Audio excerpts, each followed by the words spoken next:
Paranormal Punches is part of the Podbelly Network. Go to podbelly.com for more great podcasts. Hey, y'all. This is Frank the Bigfoot, and you're listening to the Paranormal Punchers.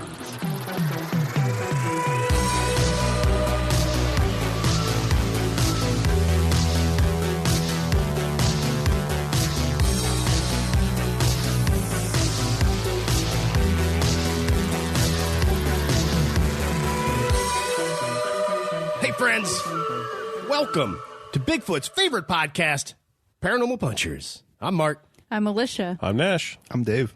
Right, and on this episode, we're headed up to the Great White North. We haven't been up to Canada since Shag Harbor. Oh, my goodness. Classic episode. Classics. You could say that. Classic episode. Classic episode. But we're going to go check out the world-famous Fairmont Banff Springs Hotel in Banff, Alberta. It's called Canada's Castle in the Rockies. Banff. I know. And every time I say it just like that, I think of like a Batman and Robin, you know. Yeah. Batman 66 was going, Banff, Banff, Banff. Or when Nightcrawler... Oh, yeah, when he would Banff. go Banff into an area. Oh, yeah. Onomatopoeia for the win. Wow. That's right. It should be a good time. Hope you're ready for the ride. First, I don't know what that meant. We're going to kick things off here with some paranormal news. Plucked right from our Facebook group. Mike W. posted this, and I thought it was super interesting. It's about Zach Bagans. This is from Newsweek.com. Zach Bagans buys $666 satanic six-string haunted guitar that supposedly killed a teen. What? What? Wow. It killed a teen? The guitar? Yeah, well, the story goes, the article reads, a terrifying artifact is currently in transit to Zach Bagans' The Haunted Museum. The Ghost Adventure host told Newsweek on Friday. Bagans is now the owner of a supposedly haunted acoustic guitar that could have been involved in the death of a teenager in 1979. I don't play the guitar very well, but you can rest assured that I will most definitely play this instrument and see if anything happens to me, Bagans wrote to Newsweek. Oh, God. Of course. So it says here, the original owner of the guitar was said to be a 13-year-old boy who was rumored to be a Satan worshiper. The listing mentions black magic, devil worship, and more before noting how the guitar was possibly involved in the boy's untimely death. His death has never been solved. But the Calmacious kid was found laying on his bed with this guitar draped across him, apparently electrocuted, What? even though this is an acoustic guitar. The kid was electrocuted? Yeah. Yes. Okay. So that was going to be my first thought on this of, I don't know if you guys have ever done that. Have you ever tried playing an electric guitar on an ungrounded amp? No. You will get shocked. It's tingly. Yeah. Yeah. Oh, really? Yeah.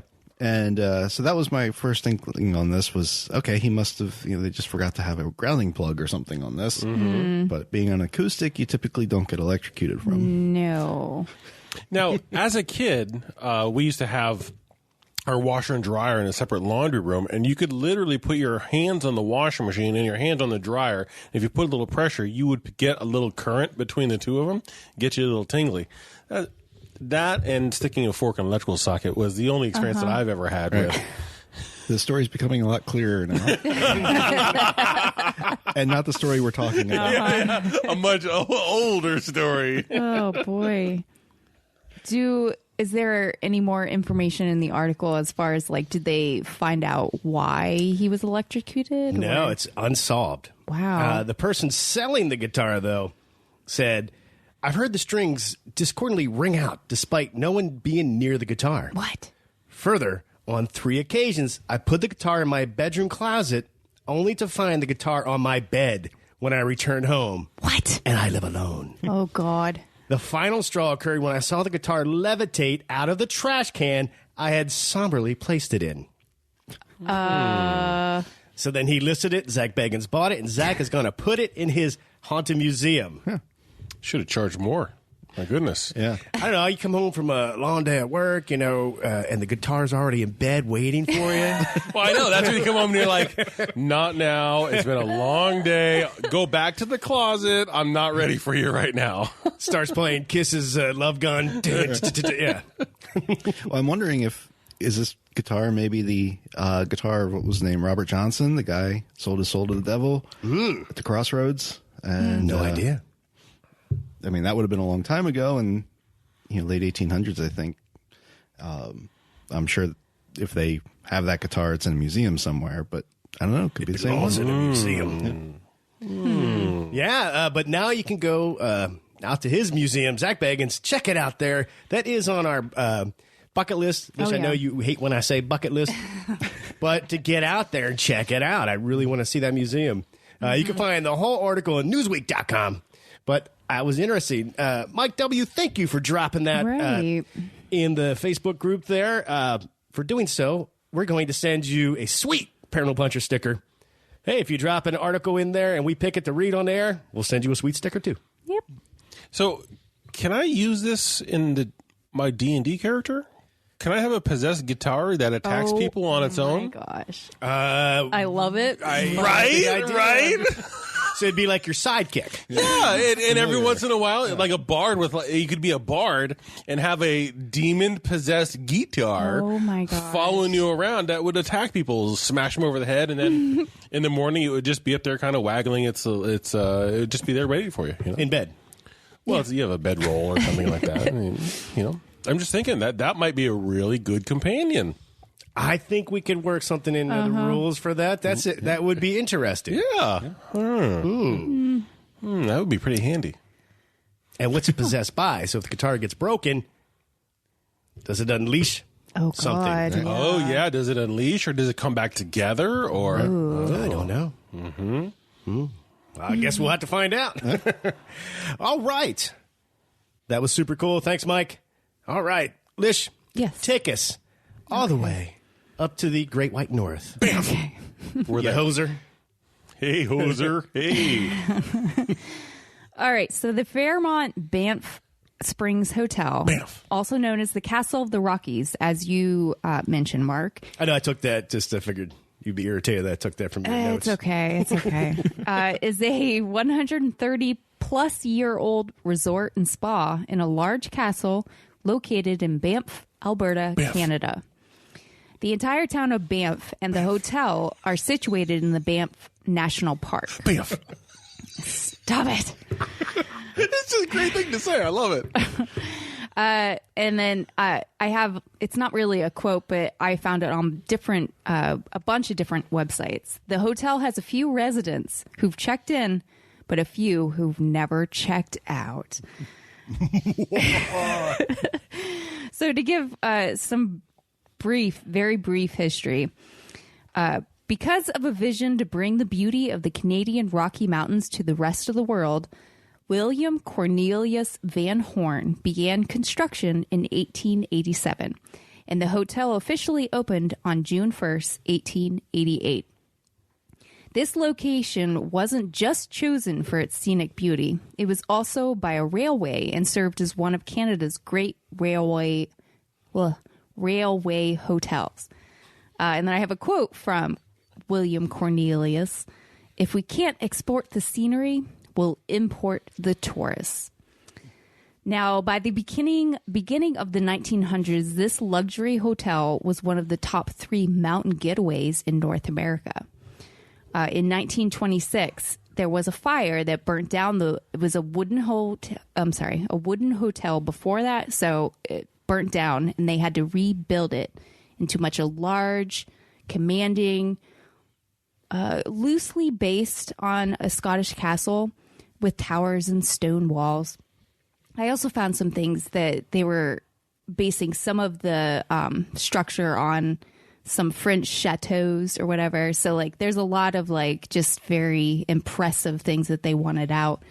The replacement building is made up of steel with an outer layer of limestone, which I think we've mentioned in the past. Limestone can sometimes be known to kind of absorb. Yeah, isn't it spirits. like magnetic, and it kind of brings stuff in and kind of holds it there. So I don't know if He built a ghost trap. he did. By the 1970s, the hotel was able to stay open during the winter season, becoming a year-round luxury resort. Just a few notable guests that have been there is Elizabeth II, Helen Keller, and Marilyn Monroe. Just Not a few. Celine Dion. Nope, she wasn't there. Well, I mean, maybe she was, but She was out swallowing people whole. They didn't mention it her. wasn't her. She wasn't there. just to This give show you loves Celine Dion. We don't know what Nash is talking about. right. So some of the things that you could do there Banff. in Banff: Banff. skiing, cross-country skiing, dog sledding, snowshoeing, skating. There's a 27-hole golf course. Oh, A goat course? yeah, A goat a course? goat- Wow, that would be awesome. That is my dream. I would patent it right now. Copyright. Just be a hanging goat with course. goats, A golf course. doing goat stuff. A 27 goat course. 27 whole goat course. It would be like polo, but we'd be riding on Right. the goats. Yeah. Dude, no one's ever attempted this. We'll call it Banff. Banff. Oh, God. You could do hiking, fishing, river rafting, horseback riding. There's a spa. There's hot springs. There's several restaurants, which I'll get into. There's pubs. There's bars. There's a wolf dog sanctuary. There's wildlife tours. And there's a museum. Like, there's a bunch to do here. It's your All It's inclusive. what? It's what? wow. It's your incumbent? Apparently I can't It is speak. incumbent to fun. All and your- encompassing resort. Like, so whatever you want to do, they probably have it. Now, as Sounds like it. Except for they don't have a 27 goat course. no, they don't. They don't have I have that. a feeling it's not cheap to stay here.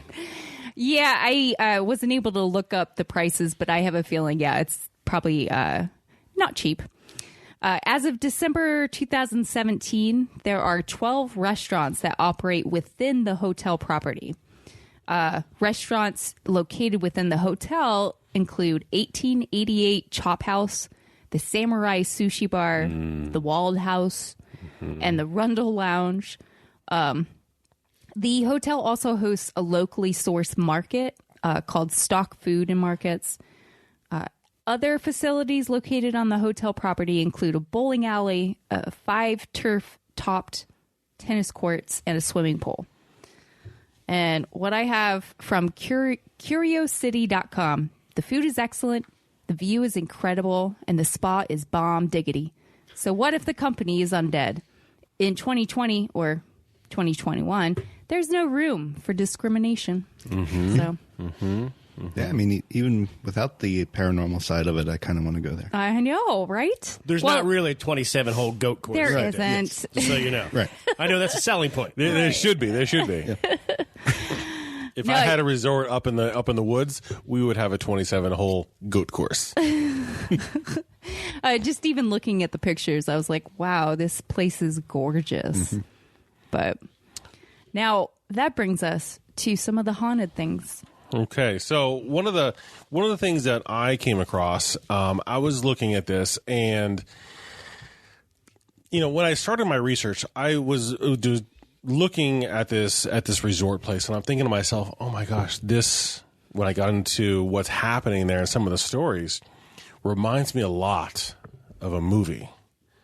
And someplace in Colorado, The Shining. the Stanley Hotel. And it was just like it, and it was referenced a couple times in the story, and they might not have been a direct thing, but and I'm thinking, that movie was terrifying, but the ghost that I was looking at was really like an awesome dude. Right. So I came across Sam Mccauley. He was a bellman back when bellmans were bellmans and not bellhops. Which I guess that's a distinction. And Sam is What's a bellman do? Yeah. the same thing a bellhop does. But there's a title change. Oh, okay. I guess back at maybe at one point it was like a profession that you were a bellman and that's what you did, and now you're a bellhop. Well, you said you did research. I thought maybe Not on the distinction between the two titles, just on good old Sam. He was interest. Yeah, and he might be out trying to do the 27 goat course. So Sam sounds so wrong when you say it. nailing a hole in one with each goat. It gets worse the farther you go down. So Sam Mccauley, he was a bellman between the 60s and the 70s. Okay. Now Sam did pass in 1975, but I'm thinking that while he was working, Sam was a pretty helpful guy. Mm-hmm. So right now, not the second, but there have been many reports of Sam helping out people. Now, Sam tends to show up in his uniform from back in the day. He goes and he will tend to unlock doors that are locked for people. He'll even help people with their bags, which that's awesome. I wish my son was that helpful. Right? And so he would go in and he would like unlock a door. He would turn on some lights. Usually he's found, now this kind of goes to some of our other stuff, but usually he's found on the 6th floor, 7th floor, and the 9th floor. Okay. Now he would say, there's something missing there, and we'll get into that here. We can do that. What happened to 8, 6, 7, 8, 9? Oh, I thought you were going to do like a dad joke.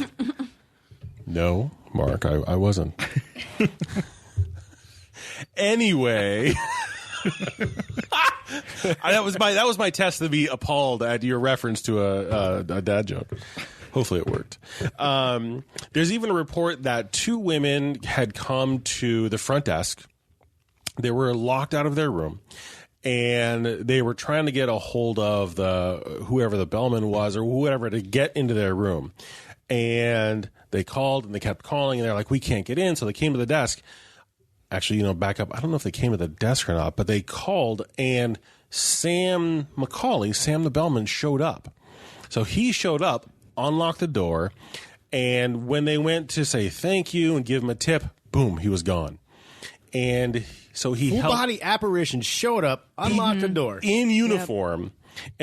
And when the current like real fleshy type person actually showed up to help out, they were like, "Oh no, your other employee helped me in." And the response that they got was, I'm the only one on staff today.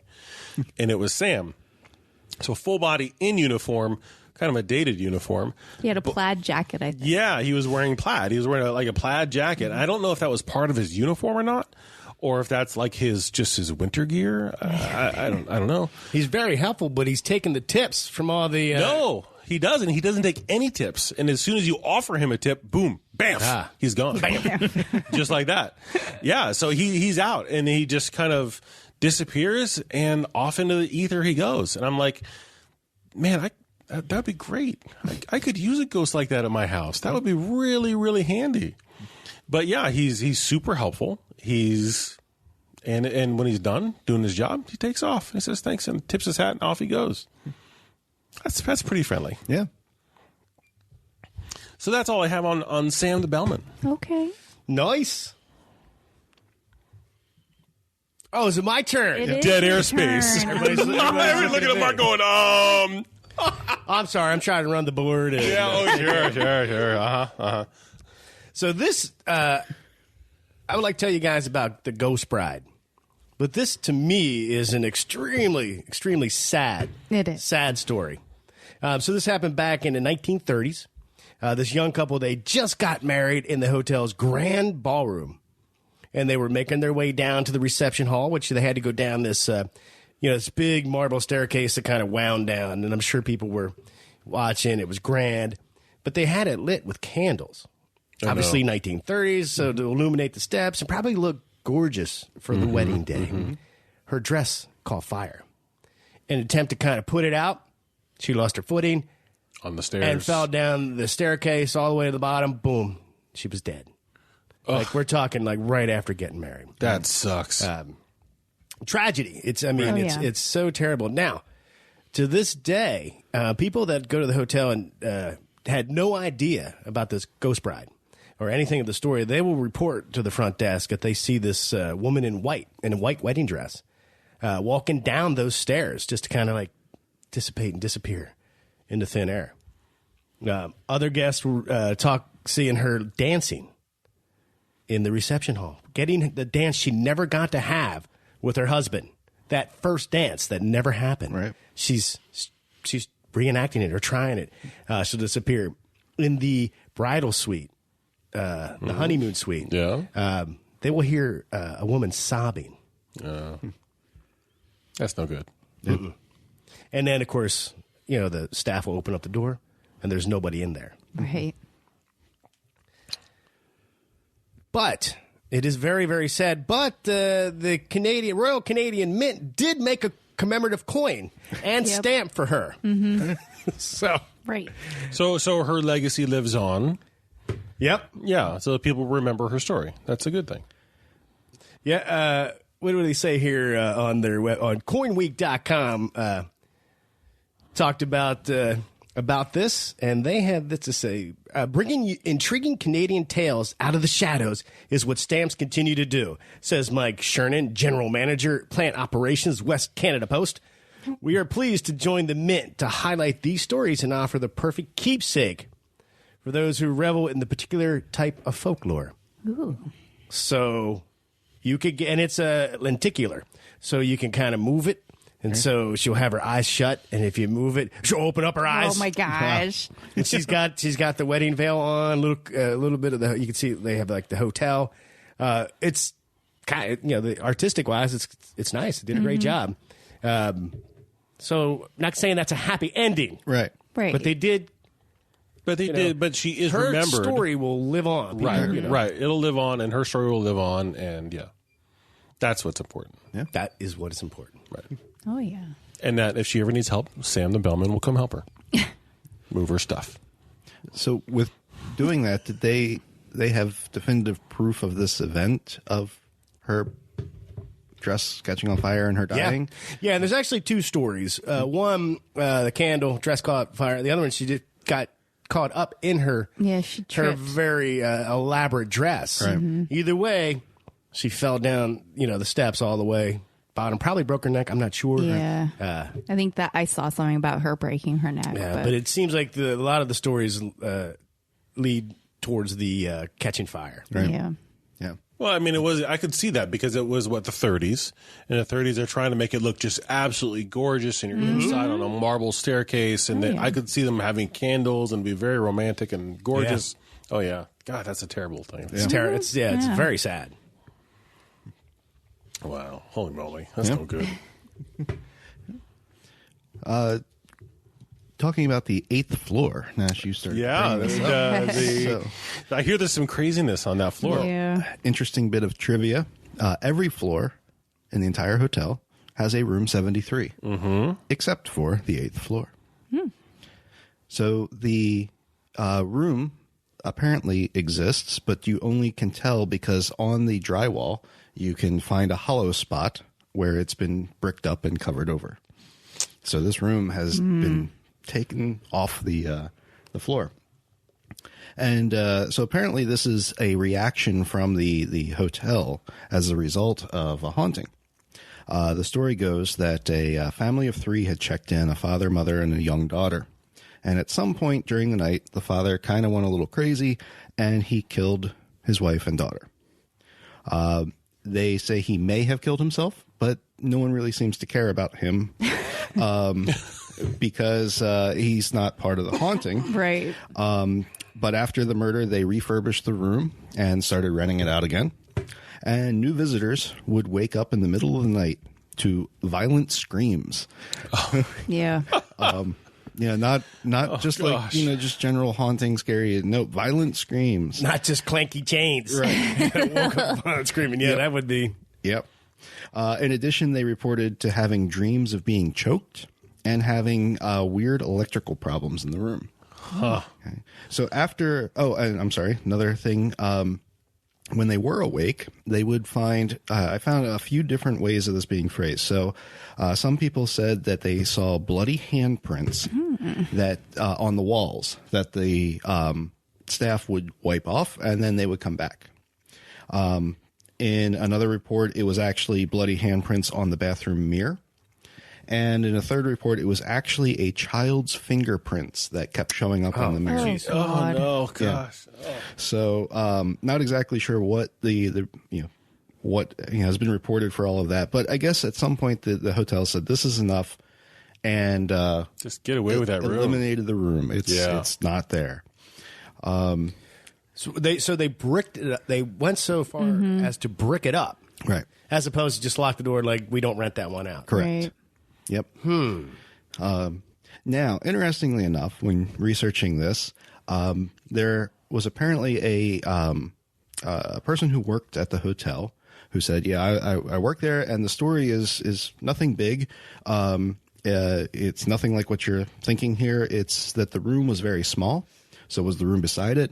We tore down the wall and combined it into a suite." That's all it was. Yeah, because they make room for like closets and expansion of the other two or something like that. Yep. Now I didn't quite, when I saw the report about this, but followed it through, and it was actually a post on Reddit where this person brought it up. I have to, call a little bit of BS on this guy though. The Reddit name was Hot Local Singles. And Sounds legit. yeah, this was the only post back in 2012 by this user. Okay. I'm like, so that's kind of like I feel like that was just trolling coming in and saying this is Just something to throw out there to debunk it or put just a shadow of a doubt on the situation. Yep. Yeah. To me, that doesn't answer the thing. I mean, it obviously plausible that they were just combining the rooms, but that should be easy enough to rent whichever room on either side and see that it's a bigger room. Right. You would be able to notice from either one of the other two rooms. And, I didn't find any reports of that. So I still feel there's something weird about this one. And his Hot Local Singles, that's what his Hot post. Local Singles. He didn't have a link to Viagra or anything? Nope. Oh, God. Those dang spammers. Well, Mark, next time you post something like that, change your name or put some links in there so people can follow it to something else. Next time you use the Hot Local Singles email, Make sure I add a link. yeah, make sure you add the you're link. trying to act like I'm Hot Local Oh, Singles. wait, I didn't say. I would never say anything like that. Because I like to troll the internet back in 2012. Is that what you said it was? back in 2012. Oh, God. I was doing it all wrong, apparently. You did it wrong. You're supposed to drop a link. Oh, man. So people click on it, and then you get malware. That's how you're supposed to do it. Yeah. Jeez. Now, I know. sorry. I was going to say, I know some people have seen the spirit of a young girl standing outside the room as if like she's lost or she can't find her way. But I wonder if that's because the room has 'Cause they been bricked it up, I know right? it's been bricked up, but anyway. Now, is there proof that they did expand the rooms, or that's just That's just one. that was one guy's theory? not even a theory. He was claiming that he was an employee and that this was the de facto end of story. But again, there's not a lot other than this one random Reddit post. There was nothing to really back that up. Okay. Okay. Now, just what you just said, Lish, that how terrible would it be if you and your mother are trapped in that room in the afterlife, Right. and you decide to go down to the vending machine for a little bit, and they brick up the room, and you can't get back to your Right. mother. Like, Oh, my God. now it's just even more tragic. Yikes. Yeah. I mean, the ghost can go right through the wall. Yeah. But I mean, if you're Unless they looking for that door. What if they sprinkled it with holy water or something? God. And, Yeah, they had like an exorcism kind of thing. It went in there and cleansed the room and then boarded sealed it up. Yeah. I don't know. bamf, bamf. Bamf. that's what you do to get in and out of the room. You just bamf. Yeah. One of the things that I had come across, and it was kind of tied to room 873 in a weird way, is I guess there's a missing room. Is that why Sam the bellhop avoids the 8th floor? You said he only does 6, 7. Yeah, he does 9. 6, 7, and he 9. Just says no. I think because now my theory on that is Sam is a really, like, I don't know, he's positive, he's doing his job, he's there to be helpful.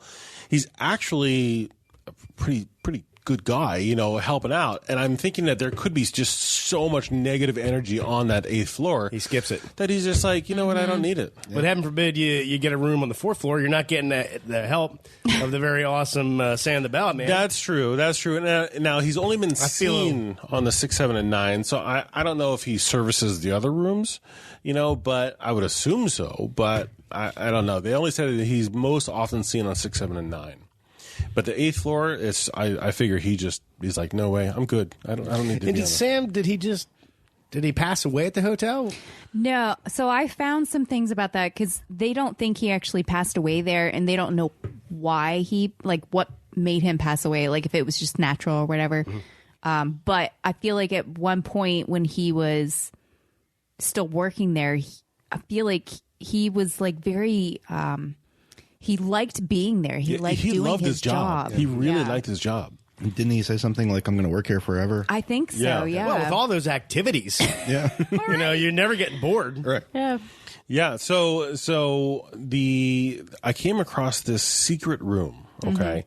Mm-hmm. Now the building, now I'm going to kind of dial it back a little bit. The building was built back in 1888? Isn't that what it was? 1887 was when they started, but opened, it finished, in 18. By Bruce Price. Now, Bruce, the builder, not Bob, parent joke. Oh, God. I knew you were going to say that. Yeah. I absolutely 100%. I was like trying to scramble to the mute button, but I didn't make it. No. So he was reading the plans, okay? He was reading the plans, and he was building this ginormous hotel, okay? Apparently, he read the plans upside down or backwards, and he built the entire hotel backwards. And in doing the room backwards and then converting it... How could you build the entire hotel backwards? It seems impossible. Yeah. I think he just made it facing the wrong way. He did, and I feel like... what was his name? At what point did he realize, like, oh, they're upside down? He was like, oh, crap.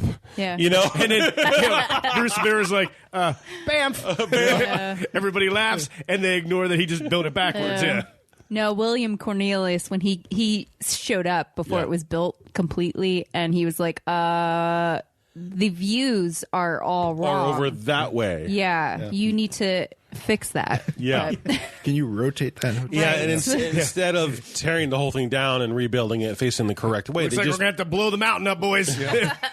they basically just kind of quasi-converted it to facing the right way. Now, in doing that, there's one room that was never, doesn't have any doors, it doesn't have any windows. Yeah. It's just an empty room. And it was just completely sealed up, and it was just empty and not doing anything. Now, some people theorize that this could be then the 873, but this room was discovered in, 1926, because there was a building fire. yeah, the fire. Yeah, the fire in 26. So they discovered there was this extra room, but nobody realized nobody knew it was there except for Big Bruce, who got his check and ran. You know, and there was Sounds like there was a lot of fun things with Right, him, like huh? how could you get a job after that?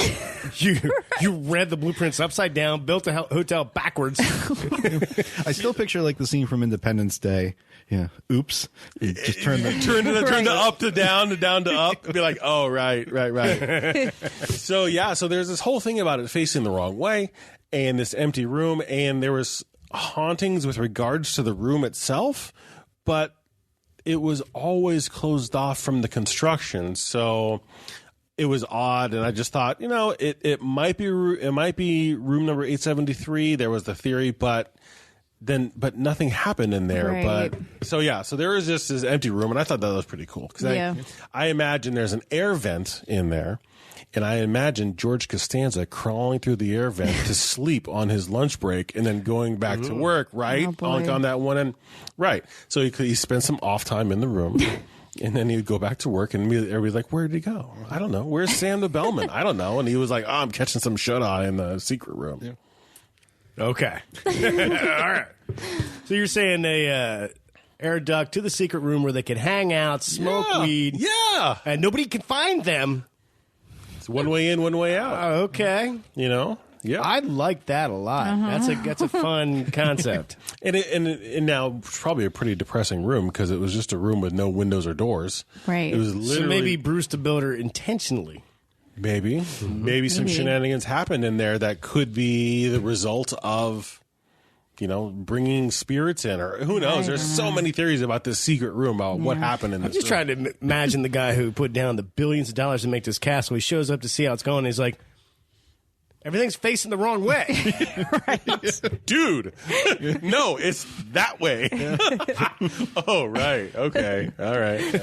And then Bruce trying to convince him, yeah, but the sun sets over here, which is going to make this trust me. Trust me, bro. Right. Yeah. Turn around and look, and you'll see. He's like, oh, yeah. And then when they're all done, he's like, hey, man, I got to get a new job. Can you give me a letter of recommendation? Sure, Bruce. Yeah, Bruce. I already wrote it. It's in the mail. It'll be arriving at your house. So, Oh, God. but there was all kinds of other stuff in this place also, wasn't there? Yeah. So I have a couple just random things that aren't attached to rooms or whatever. But so there's an apparition of a bartender. He's seen by both staff and guests. Often he is there informing the guests that they have drunk too much and they should go to bed. Go home, Raccoon. You're drunk. See, another good That was an spectral force there. MST3K reference for anybody who got it. There's also an apparition of a headless man playing bagpipes. That's been seen as well. How's he doing that? I don't know. There's only that one was other my- place that air comes out of. Right. It's a real one And note. let me tell you, it's really only got one note. Lots of different variations, but Yeah. So people have heard the bagpipe. the what? The butt pipes? No. Sorry, I'm laughing too hard. The bagpipe music. They've heard that as they've seen this headless apparition. So I was interesting. Please tell me that's in our next comic book. The Headless guy, bagpipe. player. Yeah. And you're like, what is that tube there? Where? Oh my god! Oh right, he has no head. Right. Okay, but he's still playing. Okay, right. Oh God. So Performance art. That's right. floating orbs have been seen. There's been strange noises that people have heard. Ghostly images have been recorded by visitors. I think there's been some pictures. I didn't find the pictures, but there are pictures out there apparently of possible apparitions. Tables have been seen to move on their own. Oh, that's nice. Yeah. And then the last thing I have is guests have had pillows yanked from under their heads while they're sleeping or have been pushed off the bed by some unseen entity. Wow. So obviously they're like, get out. Yep. We're done. Your night is over Get out. right now. Yeah. Wakey, time to go. All right. Wow. What a crazy place. I know. Yeah, and if you look at some of the images that I've not that I saw online, but images of the interior of this place, I just every time I saw an image, I was like, red rum, you know, and I know. the big ballrooms and the big like in the bar area and the lobby areas. I'm thinking this is The Shining through and Right. through. That's probably why there was a lot of things online about like comparing the two. Yeah. But- And it was just the story of the 873 and the death in there. That I don't know my history well enough about the Stanley Hotel to know if there was anything like that. But it seemed like that story of The Shining came from this room of the murder in 873, just put in Colorado. Right. That's what it seemed to me. Right. But I could be wrong. Well, all right. Why don't we take a quick break? We'll be back. Maybe I could speak better when we come back. I like the highs and lows. I'm just waiting for you to Like go. And go. Okay, en route. Yeah.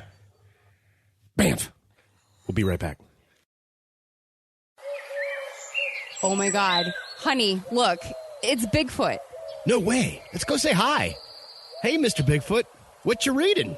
You can call me Frank, and I'm reading the Paranormal Punchers comic book. Paranormal Punchers? Yeah, it's about a group of podcasters that get themselves in all kinds of paranormal trouble. It's like Scooby-Doo meets the X-Files, and it's hilarious. Sounds great. Where can we get a copy? Just head over to paranormalpunchers.com where you can find a comic book and all kinds of merchandise. Thanks, Mr. Bigfoot. Have a nice day. Thanks, you too. Oh, and look out for that bear.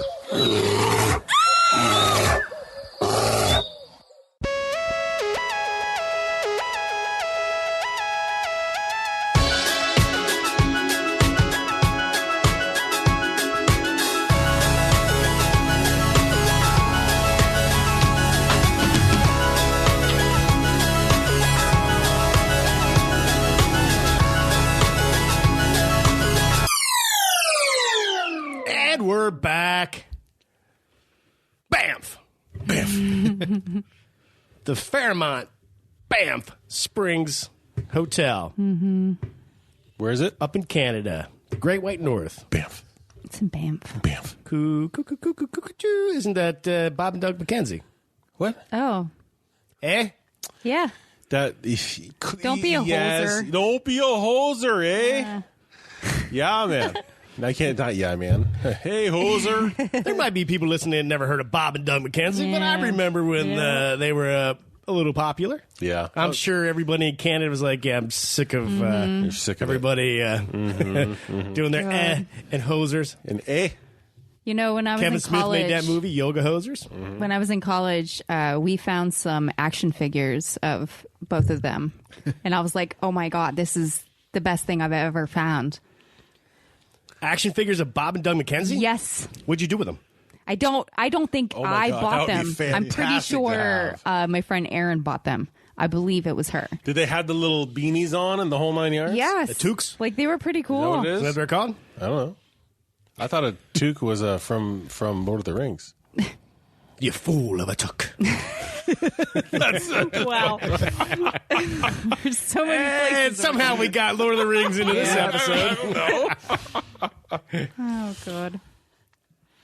Oh, wow. Any final thoughts on this hotel? I mean, it's not affordable, I think. Well, I No. mean, I It guess might it depends be. who you are, but it's a little expensive, but it sounds amazing. The outdoors, my one problem with a lot of their activities involve snow. I really hate snow. They are open year round, so they have golf, they have a bowling alley, they have 27 hiking. You have They have a things like 27 that. goat Goat hole Yes. course. That one as well. Man. How amazing would that be? I don't know what that sport. I think it could be something like, polo, but with goats. But with goats, over 27 holes. That's a long day riding a goat. Yeah, but each Coop. team would have those fainting goats. And Oh, yeah. depending on the noise you make or what you Right. yell, and they all faint, Or if you hit a hole in one and went, and then fainted. fell over, and then you have a straight shot at the goal. So it could really be a fun sport. Like, this would be that kind of sport people would watch on the Ocho. Oh, ESPN 8? Commentated by Jason Bateman. Yeah, that was a fantastic commentating job. I just think I think, what I have known about the winter focus resorts is in the summer, it's kind of, I don't know if it is up there. I always think that would be like their off time because when the snow melts, you've got the mud season and all of that. But there's so much to do. They probably have like all the hiking trails and biking trails. They have a spa. They have hot springs. Like it just seems like it's a really the Rockies. Cool. Yeah, it's a cool I mean, I'm place. sure it's amazing. I'm sure it's amazing up there. I'm sure it's just gorgeous, just facing the wrong direction. Yeah. That depends on what room you get. You're not getting the view you were supposed to get. Right. I'm still blown away. Right. Like Some guy was like scratching his head, going like, "Oh shit! Oh man! Oh no! I think we spent 3 months looking at the wrong way. The whole, I'm hosed on this one. Oh no! oh, hey, might as well have a moosehead beer. Oh boy! It's time to go." Boy. Yeah, I mean, like it sounds like he had it almost all done. And then the supervisor shows up, like, it's backwards. So the lesson to learn from this building job is to, whenever you're doing an addition or any kind of building project at your house, be on site. Right. Make sure that they're doing it correctly. You want to be on Right. site so they're following the blueprints the way they're supposed to be. Right. Boy. I can just imagine if like you're building a garage or building something like that, and the door is on the wrong side, or it's on the corner, and there's no driveway or something. Oh my gosh, I can just imagine the guy coming and going like, "Oh man, you couldn't tear it down." Yeah, like you need to tear it down, start again. I mean, back then that would be it'd be a tremendous loss. But then I wonder if he would cover that in his building insurance. I don't know. Did they have contracting insurance? Did they have? I really would like to know what happened to him. Did he go on to build more castles, or was that it? Was that I it? know. It was a one and done job. You know what? I didn't click on his name in Wiki to see if there's like more things that he's done. But Wouldn't it be awesome if all of his projects that he did before and after just faced the wrong way? that's his MO. No, and then people started like hiring for that because, man, Right. what a brilliant architect. Yeah. He's like, wow, He's really got he's it. out there. Everything he does is unique. And it would send like his gallery, his picture gallery of the places that he did. And he would be like, I don't know, for some reason, this guy, he's budgeting like, I don't know, 40% less than all the other contractors on these builds. And look at his building. This is amazing. Or he ended up working at Baskin and Robbins. Yeah, that's right. So, yeah. Yeah, and at the very end, the owner came back and said, I know why you're so much cheaper than the other contractors. Right, because you did it backwards. And the pictures don't show that. Oh, okay. All right. The Banff. We're going to jump into listener feedback brought to you by Candles by Phelps. That's right. The listener of the show, Candace, has a business making awesome candles, and she's got a super sweet deal for everybody. But why don't we read this? Candace, if we mess it up. Yeah, that's all right. We'll do our best. We all know that smell is the strongest sense tied to our memories. Like that time you ran into the skunk ape. You'll never forget that smell.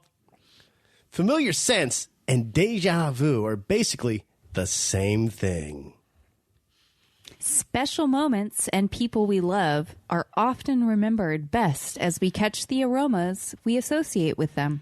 You know, it's weird that you say that, Lish, because I have... Stop for momentum on that commercial. Go ahead, Nash. Yeah. I was just thinking, you know, I was just thinking that that's totally right, because, I mean, I have a memory from when I was a boy in Phoenix of, like, we would drive past these orange orchards, and you get the orange blossoms, and I can very clearly, now that was 600 years ago, but... That smell of orange blossoms take me right back to, right back to Phoenix when I was 8 years old. You know, driving with my dad. That's 100%. Well, Candles by Forever by Phelps. What did I say at the beginning? Candles by Phelps? Yep. Messed that up right away. Candles by Forever by Phelps are handcrafted and custom made with this thought in mind. It's almost like we already knew what you'd be looking for. Of course, candles may not last forever, but memories certainly do, and our candles are designed to reconnect you with those memories you treasure most. Paranormal Punchers listeners, using this promo code right here, Paranormal 10, just go to foreverphelps.com. You'll get 10% off your first purchase. That's awesome.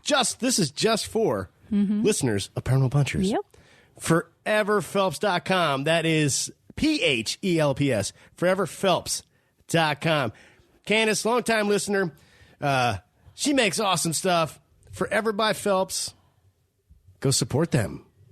Yeah, because those smells will last in your brain forever. I mean, you don't even know you're making the memory, but you're right. The smell along with the memory, those two come together, and they stick in your head forever.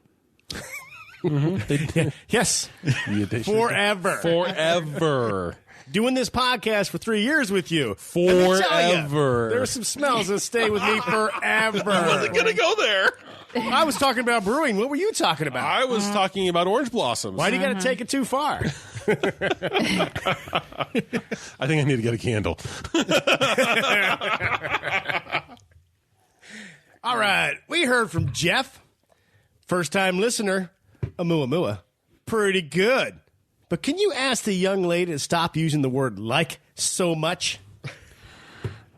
Hey, Alicia, can you stop using the word like so much? Like, it's something that's in my vocabulary.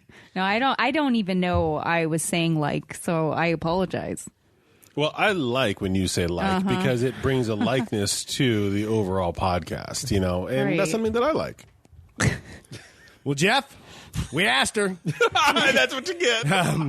But hey, I hope you keep listening to the show, and you'll find out we're all kind of weirdos, so we'll be making a lot of mistakes with the English language, especially me. And in fact, in this episode, the 27 goat course, 27 hole goat course. I mean, things happen, you know. Things happen. It's But just stick with us. That's Hopefully, right. we'll grow on you. And we heard from Dan also about Oumuamua. This is going to get very nerdy for you science guys and Star Trek people. I'm looking at you, Nash, and you, Dave. here we go. Banff. Banff. If it were an alien ship or probe, we wouldn't necessarily be able to notice any communications from the object. That's what I said. Right. I got you. I'm keep going.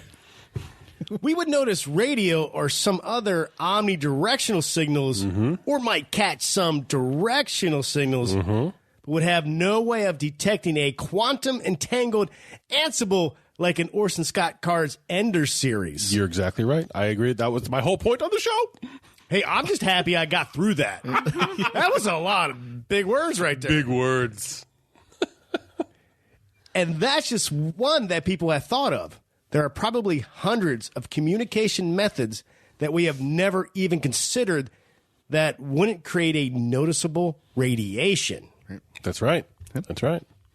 That's what I was saying is we didn't see any communication or radio waves coming back off of that thing. Right. But that doesn't mean that they weren't communicating in a way that they were just using a different technology. Right.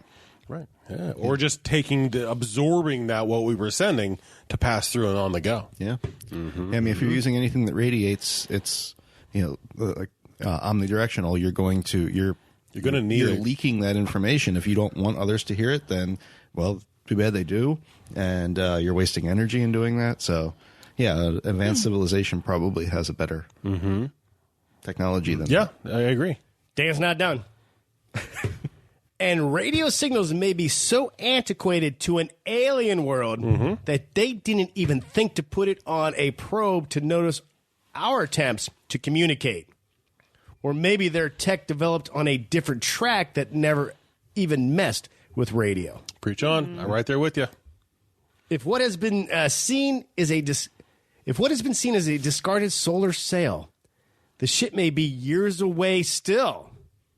If they had to jettison as part of a procedure to approach a destination, it might take a long time to deaccelerate from that kind of speed. Right, which could explain the going around the sun and their current trajectory and using that as a way to decelerate. I'm like, Dan, do you work at NASA? There's a lot of information there. So he's saying, though, if that was a solar sail that they had to jettison as part of their... Yep. Like, we still might be able to... big old ship could be coming our way. That's exactly right. It needs to slow down because if they had to jettison that, they have to figure out a way to slow down because that means they're cooking. Yep. It's super interesting, watching a lot of sci-fi and everything, but to think that our radio signals, the way we try to communicate, it's old school. sending even like whatever that, all those, is it SETI? Where they're trying to send out, that might be so antiquated to an alien race that they're like, they don't even register. They're not picking it up. Right. I mean, I would like to think they're out there picking up old reruns of TV shows and watching them, and that's how they're learning about us. Yep. But if you don't turn to that channel, you don't know it's there. Right. You don't use that specific type of way to bring in the signals. But you're using something else completely different, and if there's nothing there and you don't see anything or you don't know there's to switch it over, you're not going to even notice it. Right. And I mean, I would imagine to any alien race that can travel the stars on a spaceship, whatever technology we have is a joke. So they might not even be looking for it. They might just fly right by Earth going, nope, nothing. Right. Right. Not today. They'd see the pollution and they see the satellites around the planet, and they'd be like, "Yo, there's still cavemen down there. They're so antiquated. They're not adult fish yet. Throw them back for a little while. Let's circle back. They're not keepers. Let's come back when they're keepers." Yeah. All right. We heard from Paul C. Hey, guys. And Alicia. Love the podcast. Been a while since I listened, but I'm all caught up, and it's still great. I'm a truck driver, and it's been tough working round the clock during these tough times. Yeah. This podcast got me through, and I absolutely love it. Have you guys watched The Secret Skinwalker Ranch on History Channel? Really interesting. Keep up the good work. Paul, I have not watched that, but I thought somebody just dropped in the Facebook group that there's a season 2. Season 2 is coming out. So I feel like now I'm kind of, I should go check it out. Yeah. Thanks, Paul. Stay safe out there on the roads. Thank you for working all those extra hours to get the supplies we need in these weird times. And thank you so much. Coming out of the winter months, I bet you're just as happy to get to summer as we are. The roads get so much less treacherous when they're not dealing with snow and ice. Right. Yeah. We heard from Kira. Hey, Nash. But, Guess what? Banff. I got the okay to name the next baby boy horse at work. This year is the year of the N, the letter N. Oh, yeah? So guess who's getting a horse named after them? Oh, right. Really? That's awesome. Yeah. That's fantastic. Wow. Hopefully it's like a workhorse. Nash, Wow. plow this field. Nash, pull that sled. No. It's a stud. No, it's not. It's a stud, baby. It's gonna be it's gonna be like more like Mr. Ed. It's always trying to tell annoying jokes and just trying to butt its way into every conversation. So what you up to, guys? Uh-huh. It's gonna be like, "Hello, I'm Mr. Nash. Let me tell you about how I brew beer. Yeah, you guys gather around. You got an apple in your pocket? I think you do." I'm picturing more the camel from the Geico ad. You know what day it is? Nash Day. Well, that's awesome. That's fantastic. Thank you. That's great, Kira. Thank you so much. So when's the year of the M, the D, and the A? Who cares? Or did you skip us? Yeah. You're all before. Yeah, I was going to say we're before. You're aren't before. You're earlier. You're old news. I'm just saying. Well, I don't think Dave works for a horse, though. Are you kidding me? Dave's a great name for a horse. You think? Yeah. I think any normal Jockey comes in. Who am I riding today? You're riding Dave. You're riding Dave. Call Dave. I'm not sure if that works. I don't know how I feel about this. I think any people names for animals is right. I think I love people names for animals. I love it. So Nash, go for it. You'll be strong. Well, that would change a lot of movies if it was always people's name for horses. You know what I mean? True. Yeah. Yeah. I wonder if is it going to be Nash? It could be the Nasquatch. Who knows? I'm excited to find out. Please let us know let me know when it's all done. I'm so excited. It's just Nash. Just Nash? Nash actually sounds like a horse name. God. Thank you. No, I'm sorry, Dave. I mean, I'm not. Dave's a great name. It's all good. I'm just saying. Mark's a terrible name for a horse. Oh, now hear the guilty right here coming out right now. But yeah, like what was that one movie with? He played Spider-Man. Oh, with Toby? Seabiscuit. Yeah. Oh, right. Like imagine if horses' names were all human names. Like the movie wouldn't be quite as cool if it was called Dave. Still the same exact. But there is a movie called Dave. The same exact movie though. Seabiscuit, but the horse is just called Dave, so the movie's just called Dave. Yeah. Dave. But then they would be confused. It couldn't be named Dave because there's another movie about a presidential candidate named Dave. So you could name it Dave. You could. Two different movies. Dave the horse. Two very different movies. Yeah. Well, Kara, that's awesome. That's awesome. Send Congratulations, Nash. You have a horse named after you. Send pictures, please. I hope it tells dad jokes. That's right. It is terribly gassy all the time. Oh, God. And next Actually, you go to... Yeah, that's your MO. Yeah. Kira, let us know if the horse is extremely gassy. Then Nash is a fitting Perfect. name. And we can hook you up with candles from by Forever from Candace and she To can help you with that. your Nash problem. Thank you. Brought that back around. Good job, Nash. Yeah, see, it could get that horse Nash could get a little nasty from time to time. God. Oh, my God. I'm just saying, he might need a candle to counteract that. How many times have you used don't maybe get nasty on you? How many times have you used that? Or You even know- if you're out with your friends when you were young in your younger days, it's about to get nasty up in here. How many times have you tried that? It's there's a few names that have lingered throughout my life. I will say they've just not gone away, and that was one of them. I'm just going to have to edit that out. I don't want any listener to be like, yeah, let's get nasty. I think you should. I think people get swifty. I got to You get a might as T-shirt. well. We'll have to have a T-shirt. Let's get Paranormal nasty. Punchers, get nasty. Yeah, let's get nasty with me on the front of it going, big smile. No, it'd just be you eating. That's okay. Okay. That's okay. We heard from Em. She dropped us a little knowledge because we were confused. But Jeff's Go Eat Coke insult doesn't mean booger sugar. Coke is a type of cheap coal. Oh. Oh, I didn't know that. So when Jeff yelled, eat Coke, chew Coke, I think I would remember it. I did the voice. I mean, no, I didn't do the voice. That was really Jeff. Yeah. Well, thanks, Em. Yeah. Because we weren't sure. We just thought it was funny. Right? Yeah. Wow, I didn't know that. Thank you. If you want to send us feedback, just go to paranormalpunchers.com. You'll find all the ways to connect with us. We'd love to hear from you. All right. What a show. Banff. Bam. That was pretty fun. Anything else going on before we jump out of here? Any announcements? No, I know that they do have ghost tours in Banff. Banff. But I don't think it's actually in the hotel. I think it's just in the town of, I'm sorry, it's not in the hotel. It's in the town itself. It's like $32. I don't know if that's Canadian or not, but That's like, what, $50 US or something like that? yeah, something like that. And I know that in the past that they've done Halloween ghost tours in the hotel, but the last one that I saw was in like 2016. But there is some ghost tours there. Sweet. I was wondering if because the resort now is huge and it has so much stuff. I'm wondering if it's kind of like a resort. I don't know. If it's like a mountaintop village kind of a thing. It might be. You know what I mean? Because all of these restaurants in one building, it would be gigantic to even think about the scope of this thing. Yeah. I don't know. I could just see kind of like a mountain village. And if it has a mountain village, oh my gosh, you could freaking live there. Yeah. There's just everything you could do. That's amazing. I would love to go up to Banff just to